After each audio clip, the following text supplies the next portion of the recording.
એમના સત્તાધીશો દ્વારા કાવતરા કરવામાં આવે, સાંજ સુધી કાવતરા કરવામાં આવે કે તમે ખેડૂતોને હટાવો. પહેલા એવું તો નક્કી તો છે ને કે જો ચેરમેન એવું કહેતા હોય કે અમે કરદો બંધ કરાવશું તો કરદો થતો એ તો નક્કી જ છે. તો સમગ્ર હેડના સત્તાધીશો દ્વારા કોઈ એન કેન પ્રકારે કોઈ નિર્ણય લેવામાં ન આવે. ત્યારે શાંતિપૂર્વક અમે રામ ભક્તો રામના ભજન ગાતા હતા. ત્યારે અડધી રાત્રે રાજુભાઈ કરપડાની ધરપકડ કરવામાં.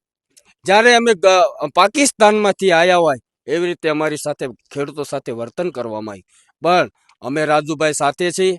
સમગ્ર ગુજરાતની અંદરથી, બોટાદ જિલ્લાની અંદરથી સમગ્ર ગુજરાતના ખેડૂતો આજે સવારે બોટાદમાં માર્કેટિંગ યાર્ડમાં પધારવાનું.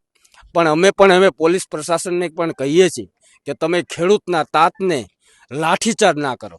જો આ ખેડૂતો જાગી ગયા છે અને આ ખેડૂતો જો જ્યારે એ નિર્ણય લઈ લેશે, અને અમે એવી પણ માંગ કરીએ છીએ અમારા ખેડૂત નેતાને રાજુભાઈ કરપડાને, જ્યાં સુધી માર્કેટિંગ યાર્ડમાં તમે અમારી સામે લઈ નહીં આવો ત્યાં સુધી અમે માર્કેટિંગ યાર્ડમાં હડતાલ ઉપર બેસવાના છે. એ અમે બધા જ ખેડૂતોએ નક્કી કરી લીધું છે.